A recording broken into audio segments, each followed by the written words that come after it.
Life constantly tests us with challenges we never asked for. The pressure, the disappointments, the emotional weight can feel overwhelming. But what if this pain was not a sign of failure, but the starting point for a profound kind of strength? The ancient philosophy of Stoicism offers precisely that, a logical path to transform hardship into power. In his private writings, the Roman Emperor Marcus Aurelius confided a startling truth. The impediment to action advances action. In what way, he asks, is an obstacle not raw material for your purpose? This video is your guide to that conversion process. You will learn how to systematically reframe your perception of events, take purposeful action regardless of circumstance, and fortify your inner will. We will uncover how your deepest struggles can become your greatest teachers. What is the one obstacle in your life right now that you secretly suspect might be a gift in disguise? When you feel discomfort, what part of that experience is actually under your command? The ancient teacher Epictetus began his manual for life with a clear and simple truth. Some things are within our power while others are not. Our opinions, our impulses, our desires, and our aversions are within our power. Our bodies, our property, our reputations, and our public rules are not. This is the foundational separation, the first logical step on the path from distress to personal strength. Stoic resilience does not come from trying to control the shifting winds of circumstance, but from carefully tending to the one thing you truly own, your inner citadel of judgment. The root of so much of our struggle is a simple error, a misidentification. We exhaust ourselves fighting against external events that were never ours to command in the first place. Imagine you receive strong criticism at work. The external event, the words spoken by your colleague, is not within your control. You cannot unsay them. But your internal judgment, your interpretation of those words, that is your sovereign territory. Do you choose to see the feedback as a personal challenge, stirring frustration and a difficult day? Or do you choose to see it as information, perhaps poorly delivered, that you can sift through for any useful grain of insight? Your power lies exclusively in that second choice. The event itself is neutral until your judgment assigns it weight and meaning. Think of a recent event that unsettled you. Now, take a mental step back and make two lists. On one side, list everything that was truly outside your command, the actions of others, the outcome of a project, an unexpected development. On the other side, list what was always yours, your reaction, your next move, your decision to learn or to step back. This act of separation is not a passive surrender. It is the most active and empowering step you can take. It is the moment you stop being a leaf tossed in the storm and start becoming the tree with deep roots, able to bend without breaking. Stoics believed our first look at a situation ended. Yet in that quiet time, removed from the distractions of public life, he produced some of his most profound philosophical letters and essays. The event that appeared to be a difficult close became the fertile ground for work that would inspire millions for 2,000 years. The obstacle was, in fact, the path. Look at one current difficulty in your own life, not a distant, abstract problem, but a real and present challenge. Now, set aside the story of why it is hard for a moment. Brainstorm 3 potential ways this very situation could secretly be serving your long-term growth. Perhaps it is teaching you a patience you have always lacked. Maybe it is forcing you to develop a new skill you have avoided. It could be clearing space in your life for something better to arrive. This is not about finding a silver lining. It is about recognizing that the entire cloud is part of your weather, essential for your journey and yours to command. Pull the camera back, far back from your current problem. Watch it shrink from an all-consuming crisis to a single, small point in a much larger landscape. This is the essence of the Stoic view from above, a powerful mental exercise designed to drain the intensity from your personal struggles by placing them in the grand context of the cosmos. Marcus Aurelius regularly practiced this shift in perspective. Look at everything that exists, he wrote, and observe that it is already in the process of transformation and change, and as it were, returning to its elements. His words are not meant to be grim but liberating. He is reminding himself that all things, from bustling cities to personal reputations, are temporary. The conflicts and worries that feel so immense today are merely brief flashes in the long story of time. Close your eyes for a moment and guide your mind through this.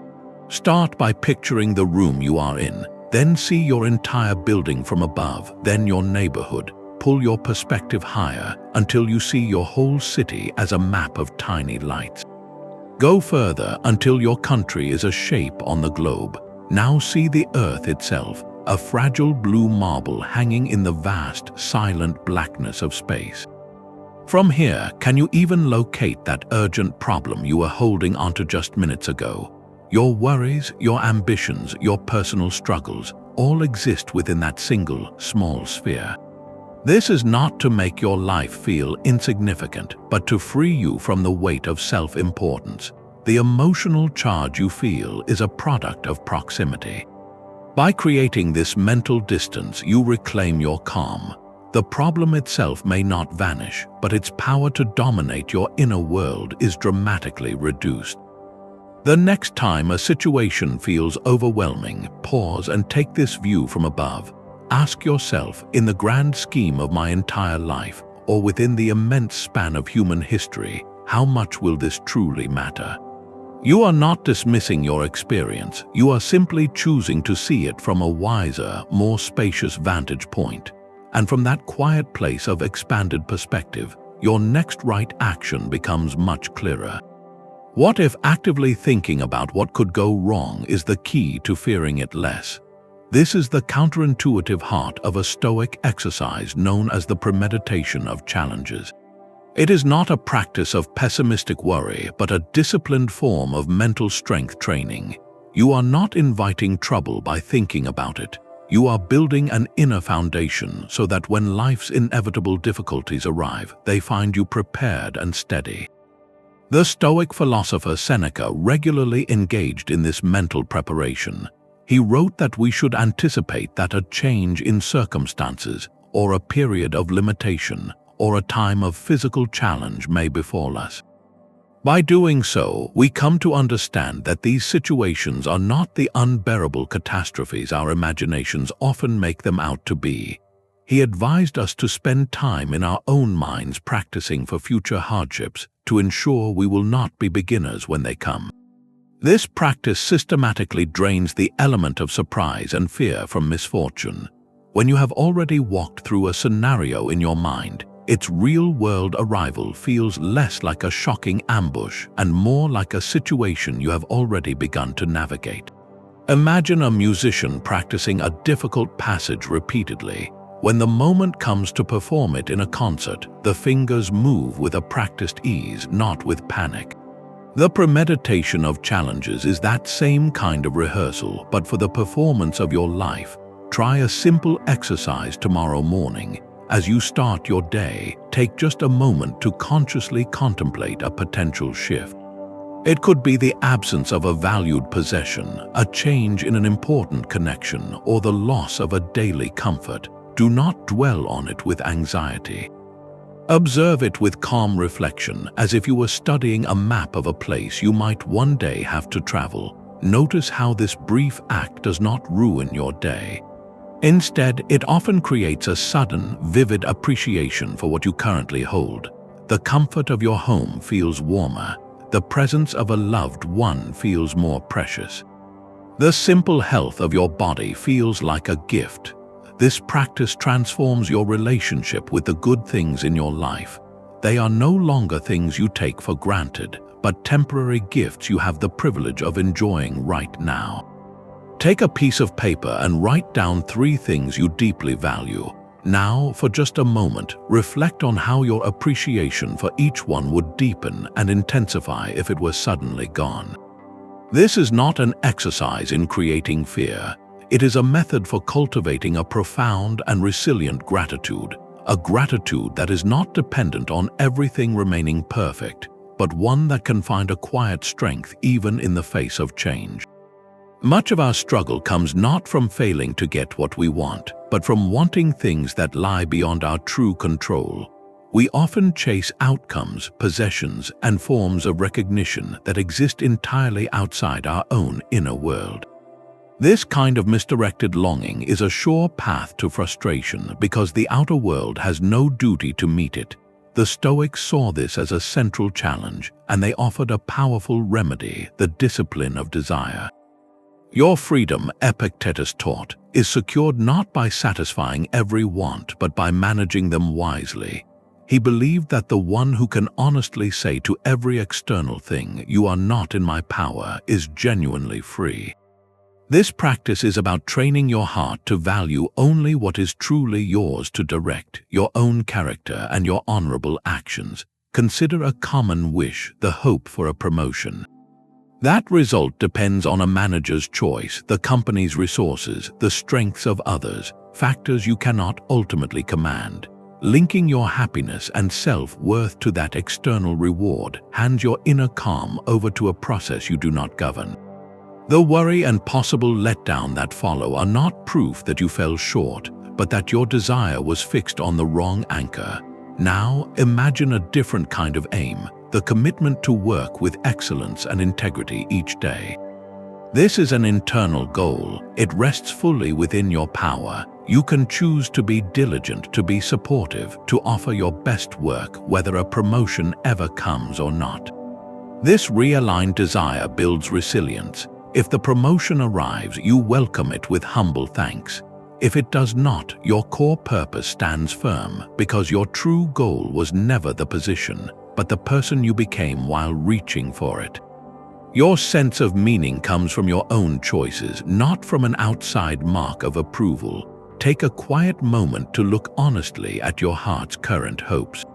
Make 2 lists on a piece of paper. In the first, write the desires that are truly yours to shape, your intention to be kind, your choice to grow, your effort to act with courage. In the second, write the wishes that are not fully yours to decide, the hope for a certain relationship to flourish, the dream of a particular level of wealth, the need for a specific person's good opinion. Simply seeing this division written down can be a deeply freeing experience. It shows you clearly where you have been placing your emotional energy into fragile, outside results. The discipline of desire is the practice of gently pulling your hope from that second list and placing it fully into the first. This is how you turn the ache of wanting into the strength of living with purpose. The Stoics believed everyone possesses an unassailable inner fortress. Have you visited yours lately? This is the metaphor of the Inner Citadel, a core concept that transforms the Stoic path from a set of ideas into a lived reality of strength. It is not a physical place, but the inviolable sanctuary of your own rational mind, a space of ultimate freedom that no external event can ever truly breach. Your reputation can be challenged, your possessions may change, your body can feel unwell, but the citadel itself remains standing, governed by your reason and your will. Marcus Aurelius spoke of this often, advising himself to retreat into this inner self.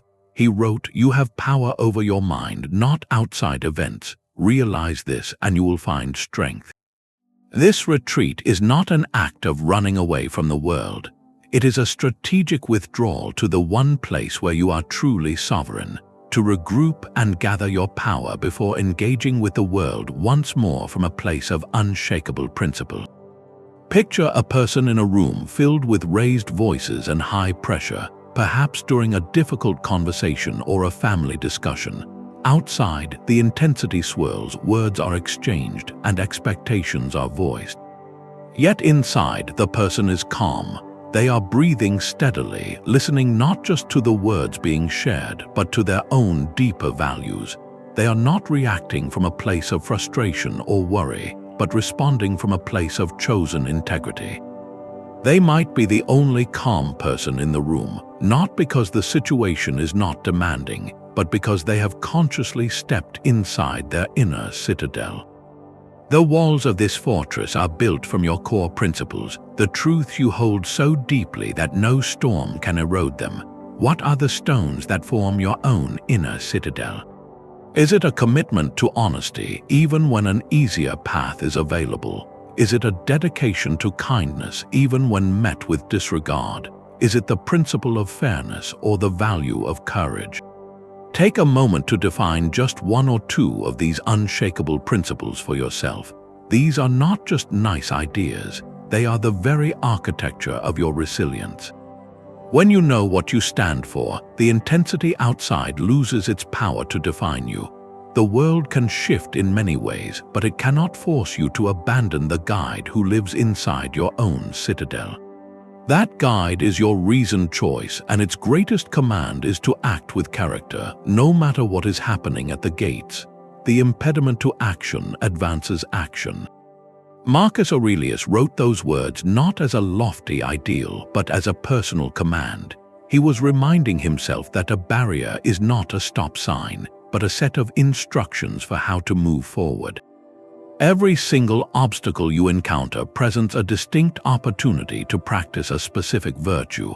A delay in your schedule is a call to practice patience. An unfair criticism is a chance to cultivate wisdom in your response. A physical limitation can become a training ground for creativity. The obstacle itself provides the very raw material you need to build a stronger character. Marcus also observed that a blazing fire sets aflame whatever is thrown into it. A small flame might be smothered by a log, but a great bonfire consumes that same log and uses it as fuel to burn even brighter. Your challenges are the logs being thrown onto your inner fire. Will you let them dampen your spirit, or will you use them to grow your strength and intensity? Consider the story of the chemist Stephanie Kwolek. While working on developing new strong fibers, she encountered a problem. One of her polymer solutions was unexpectedly thin and cloudy, unlike anything that should have worked. A conventional mindset would have seen this as a failed experiment, an obstacle to the desired result. But Kwolek did not discard it. She saw the unique properties of this difficult material and persisted in having it tested, even when others were skeptical. That perceived failure, that obstacle, became the discovery of Kevlar, a material that has saved countless lives. The limitation of the solution was not a barrier, it was the very path to a breakthrough. Look at the one obstacle in your life that feels most present and solid right now. Now, set aside the story of why it is a problem for a moment. Ask yourself a single, powerful question. What one specific virtue could this situation be demanding that I practice? If it is a frustrating person, the virtue could be patience or understanding. If it is a lack of resources, the virtue could be ingenuity or resilience. Your obstacle is not a random piece of bad luck. It is a custom-designed training module for your growth. By engaging with it in this way, you stop fighting your circumstances and start using them. You turn the weight of the rock in your path into the foundation stone of your inner strength. To make yourself immune to fortune's slings, you must sometimes become its willing target. This is the paradox of voluntary discomfort, a Stoic training regimen for the soul. It is the deliberate choice to step into a small, manageable hardship so that a future, unexpected one loses its power to shock or break you. Seneca captured this beautifully in his letters. He suggested setting aside a certain number of days where you would be content with the simplest of foods and the plainest of clothing. He was not promoting a life of constant lack, but a temporary practice. He explained that we do this to remind ourselves that happiness does not depend on luxurious surroundings or abundant comforts. It is a drill, an exercise for the spirit, so you are not unprepared when a real test comes. The goal is to show yourself through direct experience that you can handle more than you imagine, and that your inner calm is not so fragile that a small inconvenience can disturb it. Think of it like strength training for your mind. You would not expect to lift a heavy weight for the first time in an urgent moment and succeed. You train your muscles in the gym so they are ready when truly needed. Voluntary discomfort is the same kind of mental and emotional conditioning. It builds a resilience that is not just an idea, but something you prove in the quiet moments of your own life. Modern life offers many gentle ways to engage in this practice. You might choose to take a brief, cool shower, not for some complex health reason, but for the simple act of willingly embracing a sensation you would normally avoid. You could decide to walk to a place you would usually drive to, feeling the weather and the effort directly. Or you could take a day away from social media or streaming services, sitting with the quiet and your own thoughts instead of constant digital input. These are not acts of self-denial. They are experiments in freedom designed to loosen the grip that comfort and routine have on your sense of well-being. After such a day, your warm bed feels more inviting, your next meal tastes richer, and your everyday comforts transform from expectations into appreciated gifts. This week, choose one small, voluntary discomfort to practice. It does not need to be dramatic or difficult. Perhaps for one morning, you drink your coffee or tea without sweetener. Maybe you leave your phone in another room for an evening. Notice what happens in your mind when you make this conscious choice. Do you feel a subtle resistance, a voice of complaint? And more importantly, what follows that initial hesitation? Do you find a quiet confidence, a realization that you are okay, that you are, in fact, still whole? This is the hidden strength you cultivate, the quiet understanding that your happiness was inside you all along, waiting to be uncovered by a simple, willing act of courage. Let's talk about the one thing we all have in common and how it can be your greatest motivator. The Stoics had a name for this practice, Memento Mori, a Latin phrase that translates to remember you must die. This was not a morbid focus on an ending, but a powerful tool to clarify life's true priorities. It is the ultimate lens for focusing your limited time and energy on what holds genuine meaning. Seneca put it with piercing clarity in his letters, writing that life is long if you know how to use it. He was not referring to the number of years on a calendar, but to the depth and intention packed into each day. The constant, gentle awareness of life's finitude is what teaches you how to use your time well. It acts like a filter, stripping away the trivial anxieties, the petty conflicts, and the endless pursuit of things that do not truly matter. Imagine standing at the edge of a vast ocean, holding only a small cup. You would be incredibly careful about what you chose to fill it with, knowing you could only take a little. Your life is that cup, and the awareness of its limits is what makes you selective, purposeful, and vividly alive in the present moment. The Stoics often kept a physical reminder of this truth. A philosopher might place a simple symbolic object on his desk, not as a token of fear, but as a quiet coach sitting beside him, asking with every passing hour, "Are you living now with virtue and purpose, or are you merely waiting?" This object was not meant to create sadness, but to ignite a productive urgency. It asked the question, if not now, then when? Close your eyes for just a moment and pose this question to yourself. If you knew with certainty that you had 1 year left to live, what would you stop doing immediately? What patterns of complaint, what cycles of procrastination, what fears of what others might think would simply vanish, exposed as the distractions they are? And just as importantly, what would you start? What conversations would you finally have? What love would you express more freely? What work that feels aligned with your soul would you begin without another moment of delay? This thought experiment is not about preparing for an end.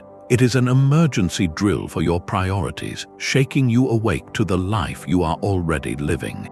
The practice of Memento Mori does not ask you to dwell on an ending, but to begin fully inhabiting your story right now with the time you already have. Your personal experience of difficulty is not yours in isolation. It is a thread in the vast tapestry of a rational and interconnected universe. The Stoics named this profound idea Sympatheia, the understanding that you are never a solitary island of feeling, but an essential part of a single, living whole. When you feel alone in a challenge, this perspective offers a radical shift. It transforms a personal hardship from a private burden into a meaningful note within a grand, cosmic symphony. Marcus Aurelius returned to this thought often, reminding himself that all things are woven together, united by a sacred bond. He saw himself not as a Roman emperor set apart, but as a citizen of the world, a single part of a vast, rational body. Your own challenges, from a difficult day to a season of personal transition, are not random errors. They are part of the system itself. By moving through them with character, you contribute to the strength and coherence of the whole. Consider a single cell in your own body. It might experience stress, it might work tirelessly, it might complete its natural cycle. From its limited view, this could feel like a solitary effort. Yet every one of its actions, even its natural completion, is vital for the health and continuity of the entire organism it calls home. Your life is like that cell, and the universe is the body. Your efforts, your resilience, your quiet courage when things are hard, these are not for you alone. They ripple outward in ways you cannot fully see, strengthening the fabric of all that is. This is not a call to dismiss what you feel, but to see it in a new, expansive context. That difficult conversation you navigated with grace may have gently shifted someone else's entire week. The patience you found during a frustrating delay might have preserved a sense of calm in a room full of strangers. Your personal growth, shaped by experience, becomes a quiet offering to the world. Take a quiet moment and bring to mind one current challenge.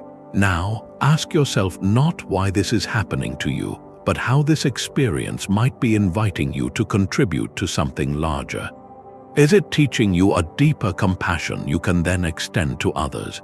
Is it refining a superficial desire, freeing you to serve a more meaningful purpose?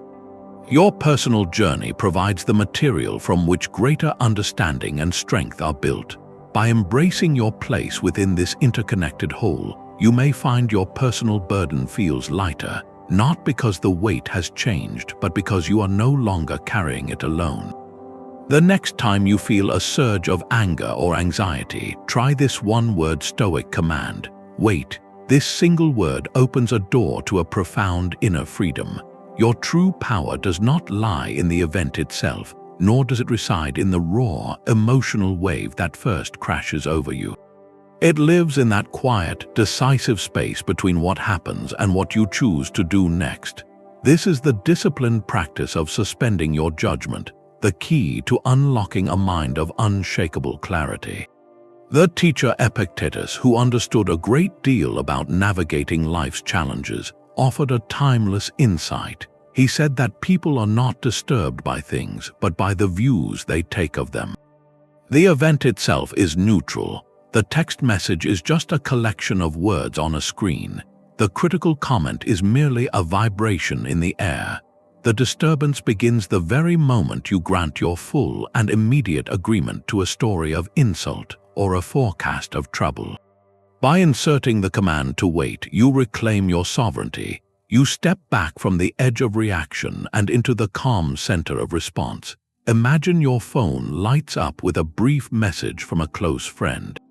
The words are curt, lacking their usual warmth. Your first automatic impression might be a story of offense. They are angry with me. I must have done something wrong.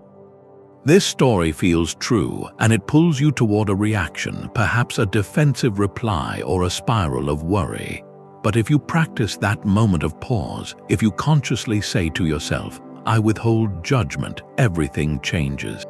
You create a space for reason. You might then consider other, equally plausible views. Perhaps your friend is simply rushed or stressed about something entirely separate from you. The message has not changed, but your relationship to it has been utterly transformed. You are no longer a prisoner of your first thought. You have become the author of your interpretation. This week, make a simple commitment to yourself. the very next time a strong, negative emotion rises within you, whether it is frustration in a long line or hurt from a passing remark, pause. Take one conscious breath and say silently, "I withhold judgment." Do not try to force the feeling away. Simply observe it without immediately agreeing with its story. Notice what happens in that spacious moment. The feeling may still be there, but it no longer has the steering wheel. You have taken it back. This is not about suppressing your emotions. It is about meeting them with wisdom, so you can see the world not as a series of personal attacks or catastrophes, but as it truly is, a place of raw material waiting for your reasoned and purposeful touch. Courage is not fearlessness. It is the judgment that something else is more important than fear. This Stoic definition reframes courage from a superhuman trait into an accessible, rational choice available to anyone. It is not about silencing the inner voice of apprehension, but about hearing that voice clearly and then choosing to act in alignment with your principles anyway. This is the engine that transforms raw experience into purposeful action, moving you from being influenced by your circumstances to becoming the author of your response. The Stoics saw courage not as the absence of emotional turbulence, but as the quality of a ship's captain who steers a steady course through a storm, feeling the wind and waves but keeping a firm hand on the tiller toward a chosen destination. This stands in stark contrast to mere bravado, which is often a performance meant to conceal inner uncertainty. True courage is quiet, internal, and rooted in a clear-eyed commitment to what is right. Seneca, in his essays, often reflected on the nature of the wise person, noting their steadfastness. He observed that a wise person will tremble, will feel deeply, will grow pale, for all these are sensations of the body. Yet they will not assent to these initial impressions. The courageous act is to acknowledge the concern, the quickened heartbeat, the tension in your stomach, and then to consciously decide that your duty, your integrity, or your care for another is a value that outweighs the discomfort. Consider the historical example of Thomas More, the English statesman. When faced with a command from his king that challenged his deepest conscience, he was undoubtedly concerned. He was aware of the risks to his own security and for the well-being of his family. Yet his commitment to his principles was, in his final judgment, more important than that concern. His quiet refusal and the ultimate outcome he faced was not an act of a man without feeling, but of a man whose reason had clearly identified a greater good. His courage was stoic in its essence, a rational choice made in the full presence of fear's powerful pull. Look now at one area of your own life where a quiet hesitation may be holding you back from doing what you know is right.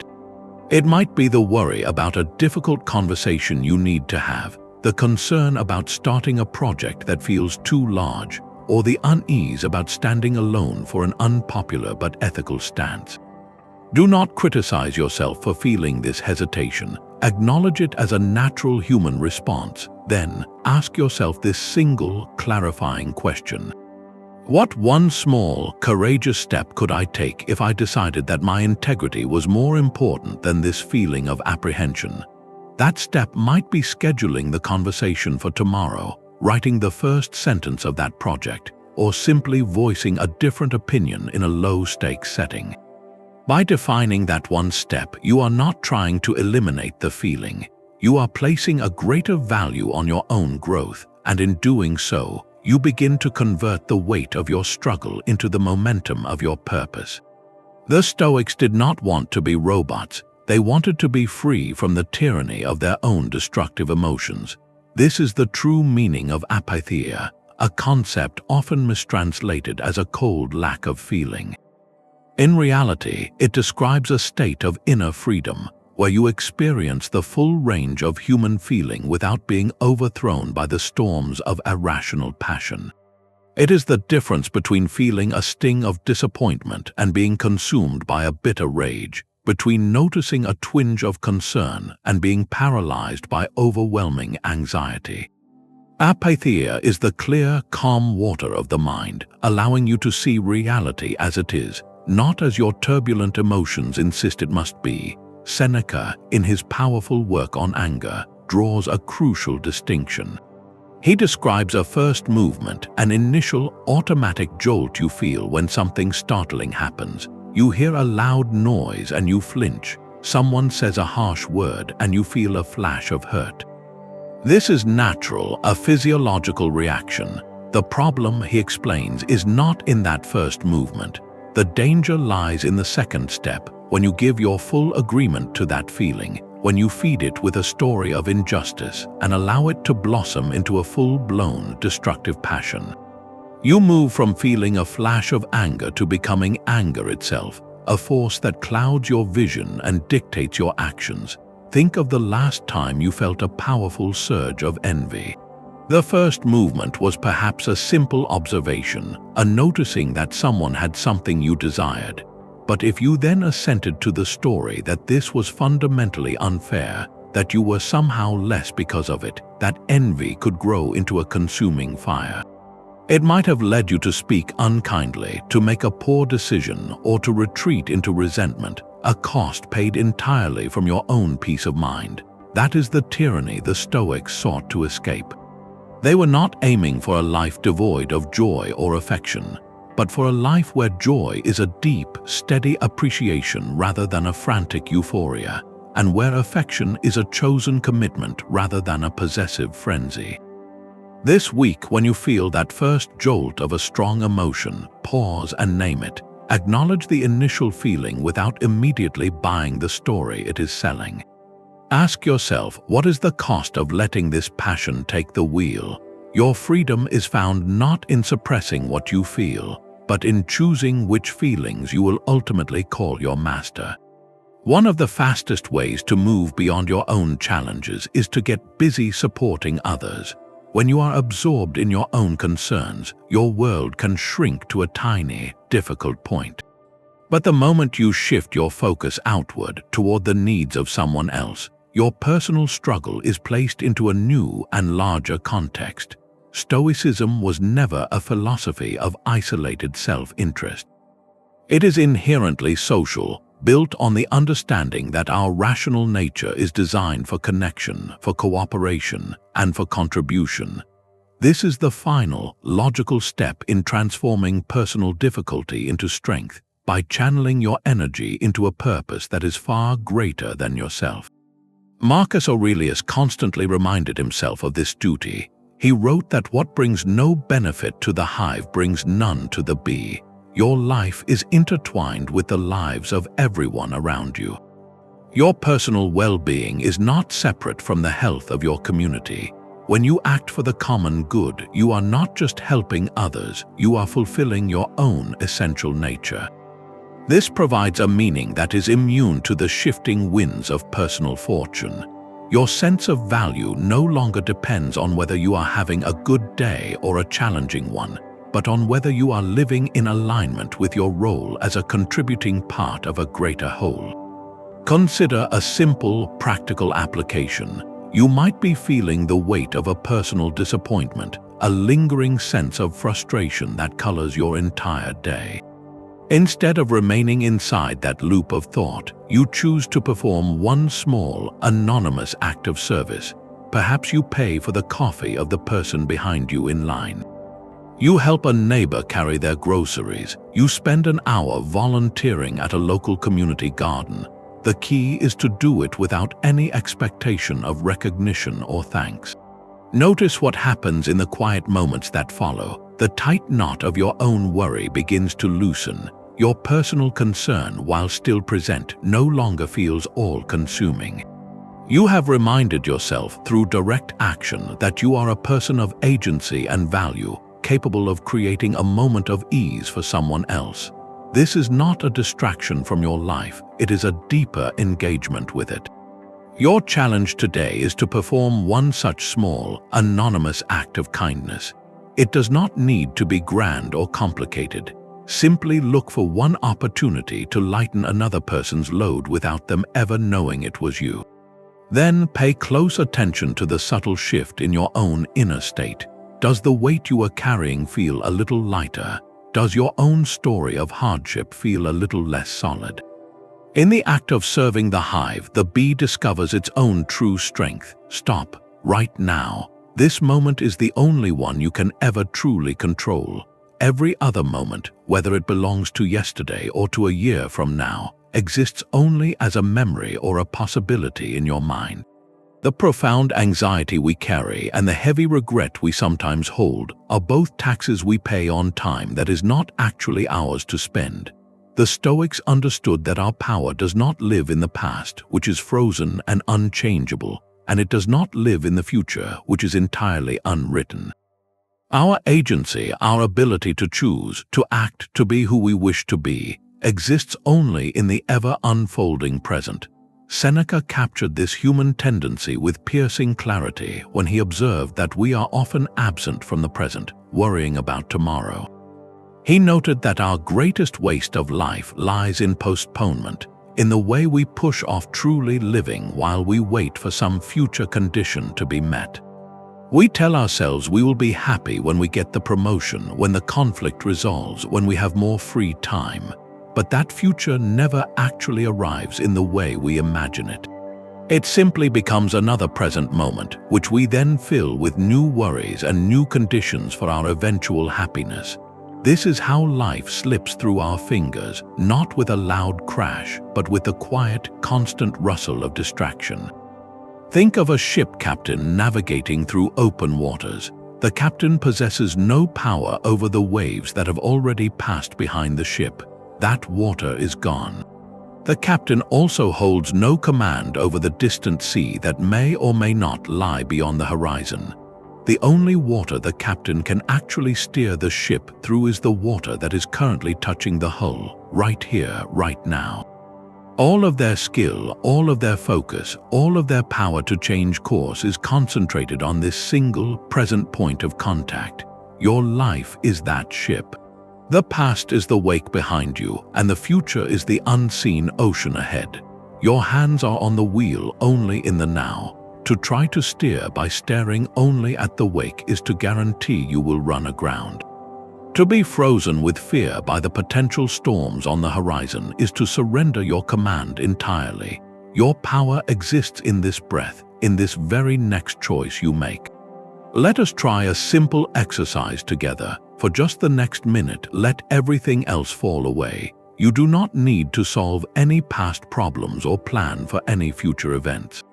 For this single minute, your only task is to be fully here. First, notice what you can see, the texture of the screen in front of you, the play of light and shadow in the room. Now notice what you can hear, the faint hum of electronics, the sound of your own breathing, perhaps a distant noise from outside. Finally, bring your attention to the physical sensation of your breath. Feel the air moving in and out of your body, the gentle rise and fall of your chest or your abdomen. If your mind wanders to a worry or a memory, which it will, gently guide it back to these simple, present sensations. No judgment, just a quiet return. For this 1 minute, you are not your problems, you are not your regrets. You are simply a conscious being experiencing the raw data of the present. This is not an escape from your life. This is the foundational practice of reclaiming it. The sanctuary of the present moment is always available, a quiet harbor you can return to whenever the passage of time feels overwhelming. From this place of calm focus, your next right action will reveal itself with a new and startling clarity. How did you use your power today? The Stoics had a simple nightly ritual to find out. Each evening before sleep, they would pause to conduct a quiet and honest review of the day that was passing. This was not an exercise in self-criticism or a ledger for listing shortcomings. It was a non-judgmental audit, a gentle but firm look at where you succeeded in living according to your principles and where you might have drifted from your reasoned path. The goal was never to dwell on a misstep, but to learn from it, to gather the raw material for your own continued growth. Seneca wrote in his letters about this very practice, describing how he would question himself each night. He asked, "What habit have you improved today? What challenge have you met with patience? In what way are you better?" His focus was on progress, not perfection, on the steady refinement of his character through daily reflection. Imagine sitting quietly at the end of your day. The lights are low, the world outside is quiet. You look back over the hours, not with a sense of drama, but with a calm curiosity. You might ask yourself a few simple questions. Did I act with integrity in my interactions today? Was I patient when I felt a surge of irritation? Did I choose courage over comfort when it was required? And just as importantly, where did I invest my worry in things that were ultimately outside my command? Did I spend mental energy fretting over a stranger's opinion or trying to control an outcome that was not mine to decide? This review is a way of gathering feedback from your own life. Each day becomes a teacher, offering you clear, immediate lessons on where your inner strength stands firm and where a little more attention might be helpful. For the next 3 nights, why not try this ancient practice for yourself? You do not need to write a long essay. Simply take a few moments before you sleep to reflect. Then write down just one single thing you learned about yourself. Perhaps you discovered that a moment of frustration passed more quickly when you took a single deep breath. Maybe you noticed that letting go of a specific concern about the future brought you an immediate sense of relief. This is not about keeping score. It is about closing the day with intention, turning your experiences into wisdom, and preparing to meet the next sunrise with a clearer mind and a more resilient heart. The same Stoic principles that guard you against pain also protect you from the intoxication of success. Your inner fortress is built to withstand not only the storms of misfortune, but also the deceptive calm of favorable winds. Becoming emotionally attached to a positive outcome plants the seeds for your next disappointment, just as surely as fearing a negative one. True stability is found in that quiet center, where your self-worth remains untouchable, completely independent of the shifting tides of external results. Seneca offered clear guidance on this, writing that the wise person is consistent and unvarying in both their conduct and their facial expression, whether fortune is granting or taking away. They are not lifted up by prosperity nor cast down by adversity. This is the portrait of genuine power, a person whose inner state is not for sale to the highest bidder or the latest setback. Consider 2 different people facing the same professional situation. The first person's mood soars with every piece of praise and plummets with every piece of criticism. Their sense of value is a fragile thing, constantly being rewritten by the opinions of others and the outcomes of projects. They live on an exhausting emotional roller coaster, forever chasing the next high to avoid the inevitable low. The second person, grounded in Stoic practice, focuses entirely on the quality of their effort and the integrity of their actions. When a success arrives, they accept it with a quiet gratitude, seeing it as a temporary and external event. When a disappointment comes, they meet it with the same calm analysis, sifting it for useful feedback without letting it define their core identity. Their demeanor is steady not because they do not care, but because they care deeply about the only thing that truly lasts, their own character. Think back to the last time you experienced what the world calls a success. Perhaps it was a promotion, a personal achievement, or a moment of significant recognition. In the flush of that victory, did you feel a subtle shift inside? Did a part of you begin to cling to that feeling, to that new label, fearing its loss as much as you had once desired its arrival? That clinging is the other side of the same coin of fear. The practice of equanimity invites you to hold that success lightly, to appreciate the moment without mistaking it for the foundation of your soul. Your value was not created by that victory, and it cannot be taken away by any future challenge. It was there all along, waiting for you to stop looking for it in the applause of the world and to finally recognize it in the quiet, steady work of your own hands. Stoicism does not tell us not to grieve. It gives us a compass to navigate the storm.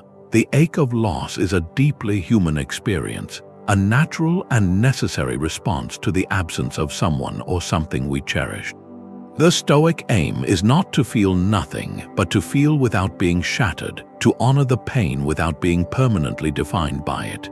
The difficult emotions we experience are often compounded by a secondary layer of struggle, the irrational but powerful belief that this should not have happened. We argue with reality, and in that argument we magnify our own sorrow. The Stoic path invites us to lay down that exhausting fight. In his letter to Marcia on consolation, Seneca offers a gentle but firm perspective. He does not dismiss her grief for her son, but he guides her to see that while tears are owed to those who came before, they should not be endless. He reminds her that the best way to honor a life is to live our own fully, carrying their memory forward not as a chain of sorrow, but as a source of strength. The pain is real, but we are not meant to build a home inside it. Think of every precious thing in your life as a loan from the universe.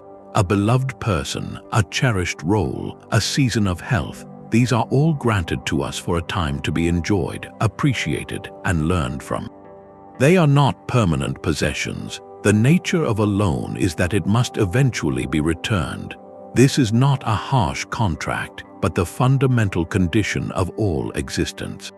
To receive the gift with open hands, we must also be prepared to release it when the time comes, not with cold detachment, but with a heart full of thanks for the privilege of having held it at all. The grief we feel is the echo of that profound gratitude. If you have experienced a loss, whether recent or from long ago, you might try a simple act of writing. Take a piece of paper and write a letter of gratitude to who or what you have lost. Do not focus on the absence or the pain. Pour your words instead into thanking them for the specific gifts they brought into your life, for the lessons they taught you, for the light they shared. Describe a memory where their presence was a tangible gift. This act does not erase the loss, but it transforms your relationship to it. It shifts your focus from what was taken to what was given, and in that shift, you begin to find a quiet, resilient peace that can coexist with even the deepest sorrow. Your words and actions are the primary tools through which your inner power becomes real in the world. They are the bridge connecting the quiet clarity of your inner citadel to the dynamic reality of your daily life. When this bridge is built with discipline, your influence is steady and purposeful. When it is neglected, every passing whim and unchecked emotion can cross over, creating conflict and confusion around you. The Stoics saw a direct line between internal disorder and external disharmony, and they placed immense importance on the mastery of how we speak and how we move through the world. This discipline is not about learning the right things to say, but about ensuring that everything you do say is both true and necessary, and that every action you take is aligned with a conscious intention. Epictetus offered a simple, physical reminder of this priority. We have 2 ears and 1 mouth, he observed, so that we can listen twice as much as we speak. This is not merely a clever saying about being a good conversationalist. It is a profound lesson in self-governance. The person who listens first, who seeks to understand before seeking to be understood, is practicing a form of inner restraint. They are withholding their immediate judgment, creating a space for reason to enter before their words take form. Consider the modern scenario of a difficult email. You receive a message that feels like a personal challenge, and a wave of frustration rises. The reactive path is to type a swift, sharp reply, fueled by that immediate feeling. You might list every point of defense. You might use a tone that matches the perceived disrespect. You hit send, and in that moment, you have handed your inner power over to a temporary emotion. The considered path looks entirely different. You read the email and feel the same initial jolt, but then you remember your discipline. You close the application.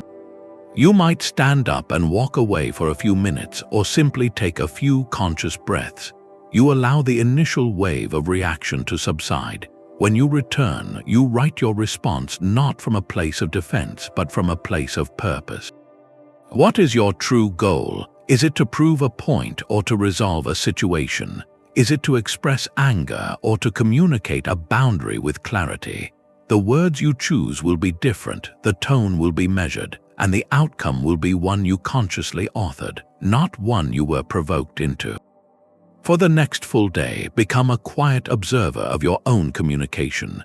Carry a small notebook or use a note on your phone, and simply make a mark each time you notice your words or actions being reactive rather than chosen.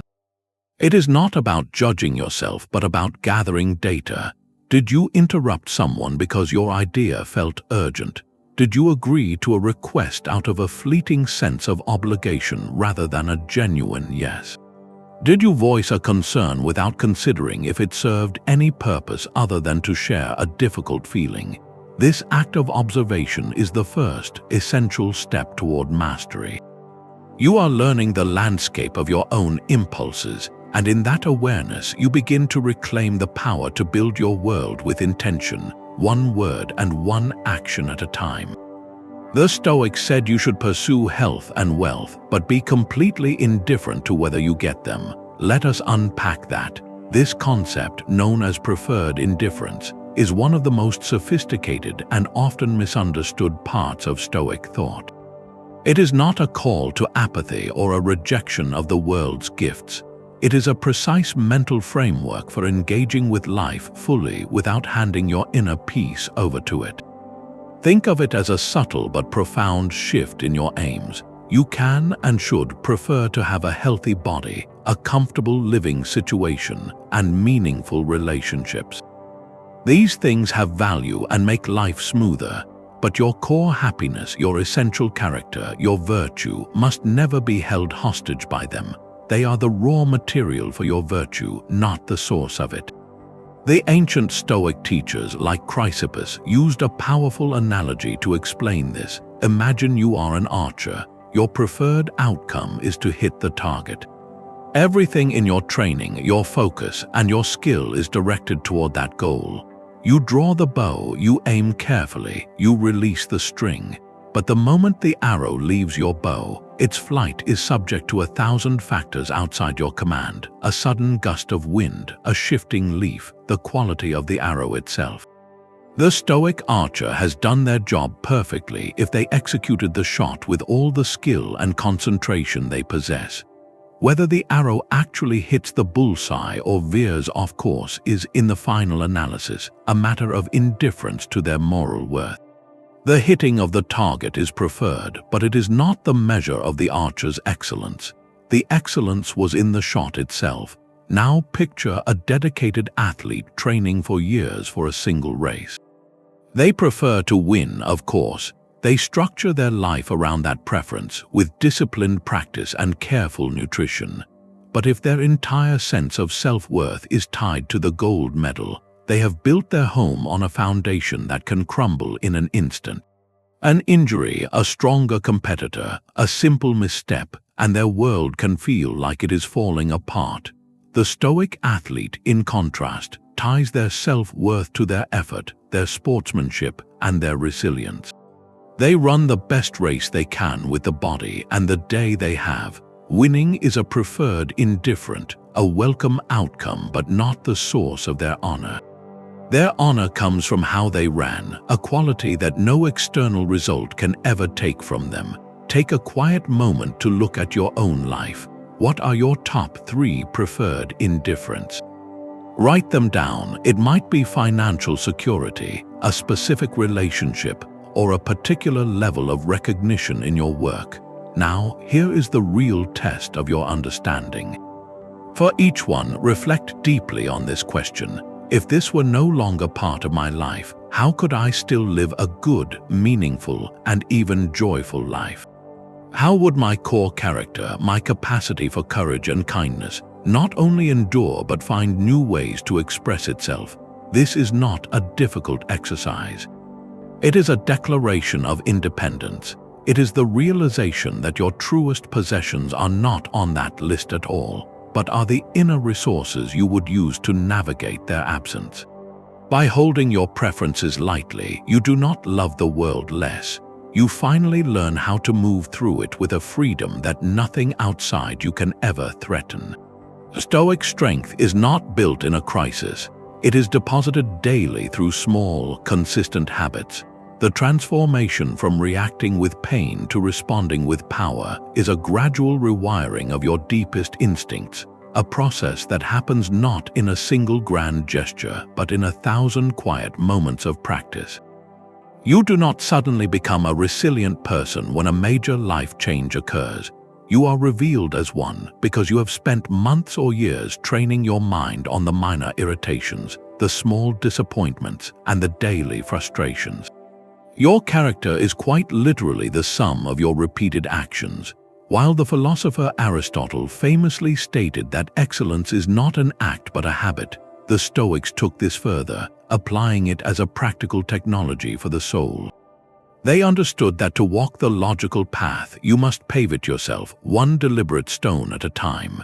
This is why a Stoic morning routine is less about checking boxes and more about setting the mental and emotional compass for the entire day ahead. Before the world makes its demands, you can take just a few minutes to sit in quiet reflection. Begin by consciously setting an intention grounded in the dichotomy of control. Remind yourself of what is truly yours, your judgments, your efforts, your character, and what is not, the outcomes, the opinions of others, the flow of external events.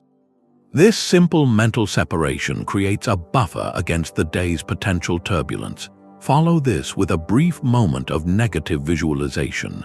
Consider not a catastrophic fear, but a simple, plausible shift in your day. Perhaps your commute will take longer than expected, or a planned meeting might be cancelled. Observe this possibility with calm detachment, not as a worry, but as a mental rehearsal. This practice accomplishes two things. It inoculates you against the surprise of minor misfortunes, and it simultaneously ignites a vivid appreciation for the ordinary comforts you might otherwise take for granted. Your warm coffee, your reliable transportation, the health in your body, these transform from expectations into appreciated gifts. The true power of this habit lies in its cumulative effect. Each morning you do this, you are making a small deposit into your resilience account. When a genuine difficulty arises, you do not have to frantically search for Stoic wisdom. You simply draw upon the balance you have already built, reacting from a place of trained composure rather than raw, untrained impulse. Your challenge is to select just one Stoic practice from everything we have explored. It could be the evening review of your day, the premeditation of challenges each morning, or the conscious practice of pausing before you speak. Then, make a simple commitment to yourself. Perform this one practice at the same time every single day for the next week. Anchor it to an existing habit like your first cup of coffee or the moment you brush your teeth at night. Notice what changes in the quiet spaces between your actions. Do you find a little more space between an event and your reaction? Does a familiar frustration feel a little less sharp? This is how the path is walked, not in one giant leap, but through the steady, determined rhythm of your own footsteps. At its heart, Stoicism is simple, live according to nature. But what does that mean for a rational being like you? This foundational principle is often the most misunderstood. Nature, for the Stoics, was not merely trees and rivers. It represented the profound, intelligent order of the entire cosmos, a universe guided by a rational principle, a kind of universal reason or logic. As the founder of Stoicism, Zeno, defined it, the goal of life is to live in agreement with nature. For a human being whose defining characteristic is a capacity for reason, to live according to nature means to live from your own highest, most rational self. Your strength flows directly from this alignment, from harmonizing your individual mind with the grand, rational structure of existence itself. When your thoughts and actions are in tune with this cosmic reason, you are not just making good choices, you are fulfilling your essential purpose. You are acting as a fully realized human being. Consider a simple, everyday decision. You are given too much change at a store. The easy, convenient path is to pocket the extra money and walk away. But your rational nature immediately presents another option. It calculates fairness. It considers the social contract of honest exchange. It recognizes that a community built on trust is a rational and desirable goal.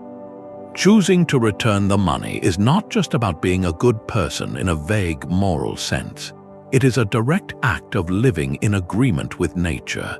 You are using your unique human gift of reason to choose an action that supports a rational and social world, which is exactly what the cosmos, in its own way, is doing on a vast scale.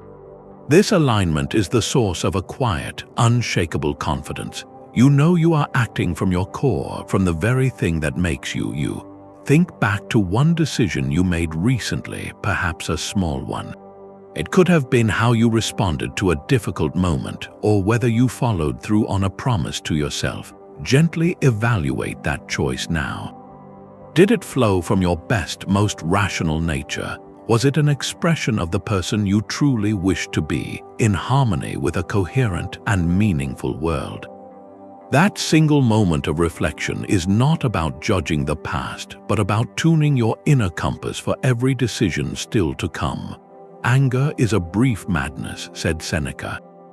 But it is also energy. That initial flash of heat, that surge of intensity, is a powerful force that does not need to be your enemy. The Stoic aim is not to pretend the feeling does not exist, but to intercept it before it can turn into a destructive storm, and to redirect its raw power toward a purpose you consciously choose. This transformation is one of the most practical applications of Stoic logic, a clear protocol for turning a moment of perceived injustice into an act of strength. Seneca, in his profound work on anger, dismantles the idea that anger is ever useful. He presents a compelling list of reasons why it fails as a tool. Anger, he argues, clouds our judgment precisely when we need clarity most. It makes us feel less capable, not more, because we are no longer guided by reason but by a temporary passion. And most crucially, it is always based on a flawed initial judgment. We feel anger when we believe, often instantly, that we have been wronged unjustly. The Stoic practice asks us to question that very judgment before we ever act on it. Did that person truly intend the harm I am assigning to them? Is their action a reflection of their own confusion or pain, rather than a targeted attack on me? Is this event, which feels so personal, actually within my sphere of control? By inserting these questions into the space between the feeling and the action, you reclaim your command. Here is a simple process you can practice the very next time you feel that familiar heat rise. First, feel the anger without immediately becoming it. Acknowledge the physical sensation, the quickened pulse, the tension in your hands. Then pause. This is the most critical step. Take one conscious breath, creating a gap in the momentum. In that quiet space, question the underlying judgment. Ask yourself, what story am I telling myself about this event that is making me feel this way? Is that story absolutely and undeniably true? Finally, channel the energy. The intensity you feel does not have to be expressed in a sharp reply or a lingering frustration. That same energy can be redirected into a virtuous response. If you feel anger over an unfair situation, channel that energy into advocating for change with calm determination. If you feel anger toward a person, channel it into the difficult but purposeful work of setting a clear boundary, spoken with respect. The feeling is the fuel, but your reason is the driver, deciding the destination. Create a personal anger response plan for yourself right now. On a piece of paper, write down these 3 steps. 1. Pause and breathe. 2. Question the judgment. 3. Choose a virtuous action. Then, beneath that, write a single, specific example from your own life where this protocol could have changed the outcome. What would that redirection have looked like? By planning this path in a moment of calm, you build a neural road that your mind can travel when the emotional weather turns stormy. You are not trying to eliminate the fire of anger. You are learning to become its architect, building something strong and purposeful with its heat. If everything is fated, how can we be free? The Stoics had a brilliant answer to this ancient riddle. They saw no contradiction at all, proposing that fate and free will are two sides of the same coin, working in a seamless and intelligent partnership.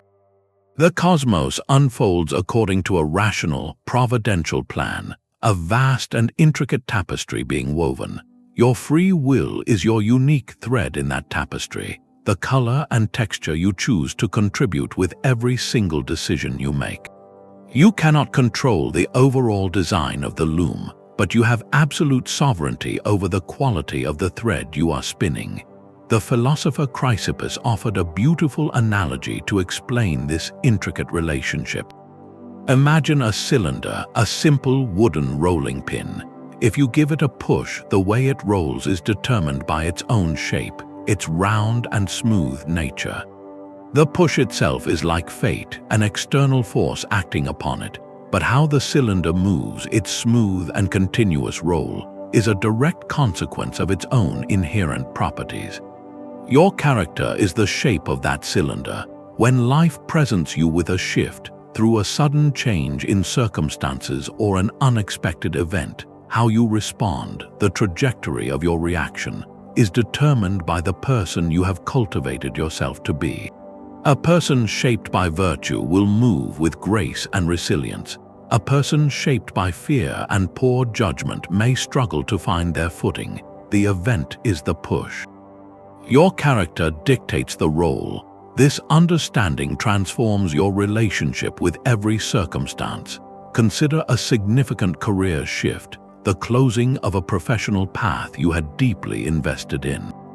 The event itself, the company restructuring or the project cancellation, can be seen as a turn of fate's loom, a thread you did not choose. This is the push. Your free will now activates in your response. Do you accept a story of personal failure and become discouraged, resisting the pull toward a new reality? Or do you use your character's shape, your cultivated virtues of courage and creativity, to move willingly forward, actively looking for the new paths this change has revealed? Your freedom lies not in rewriting the event, but in authoring your attitude toward it. One person might be held back by frustration into a long period of uncertainty. Another, with the same starting push, uses their inner resources to pivot, to retrain, or to discover a latent passion they never had time to explore.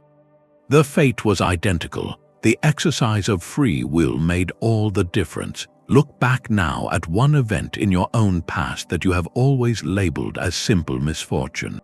A missed opportunity, a relationship that shifted, a plan that came apart. Now, reimagine that moment through the Stoic lens. Set aside the story of the event itself for a moment and focus solely on your response.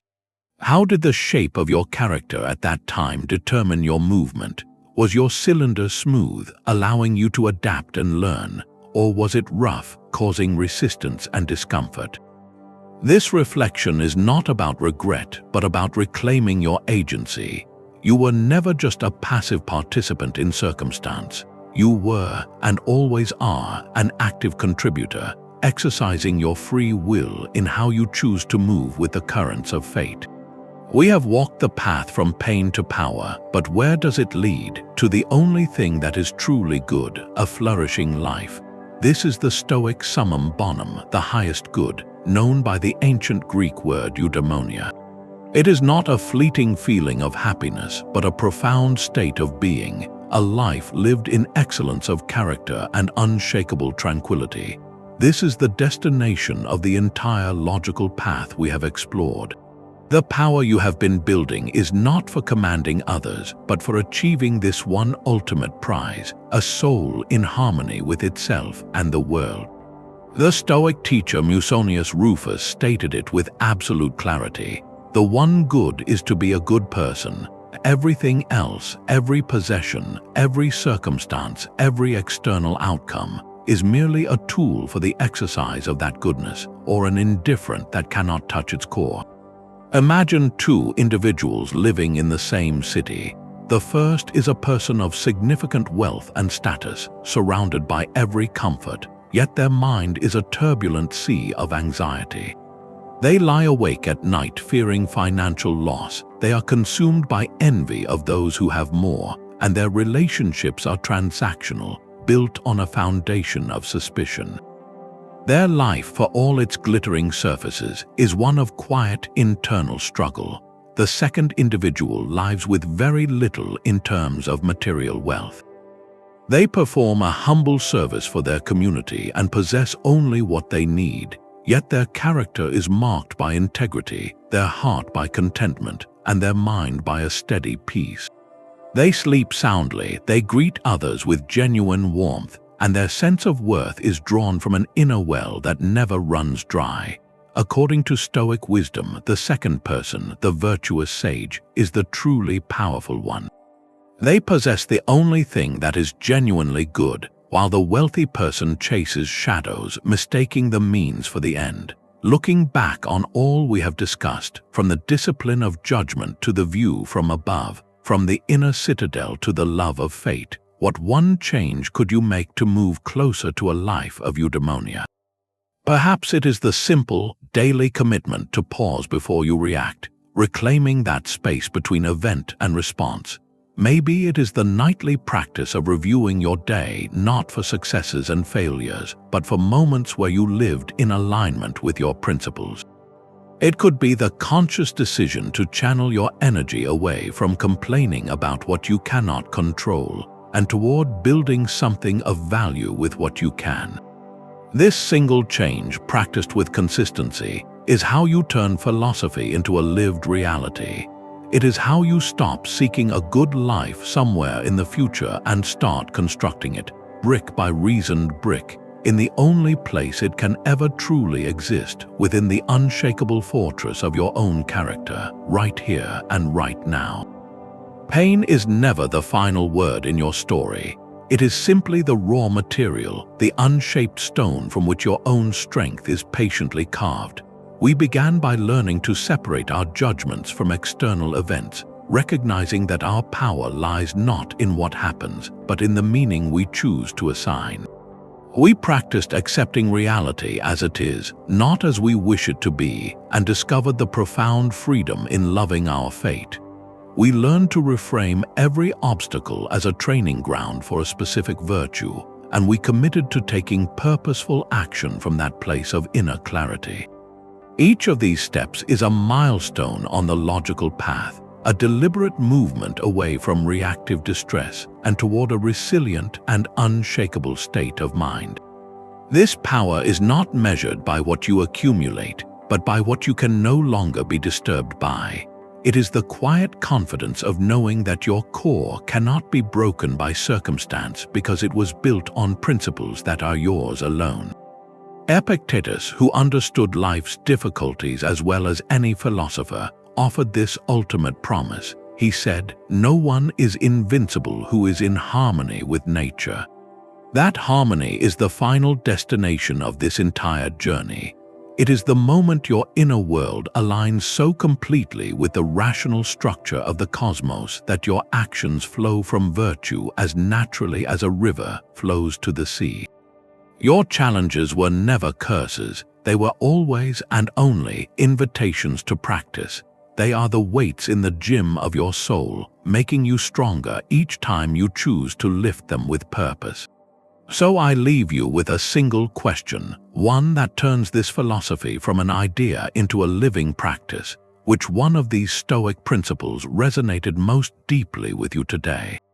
Was it the pause before judgment, the view from above, or the love of fate? Share your answer in the comments below. Let's build a community of support, learning from each other's journeys as we each walk this logical path from challenge to strength.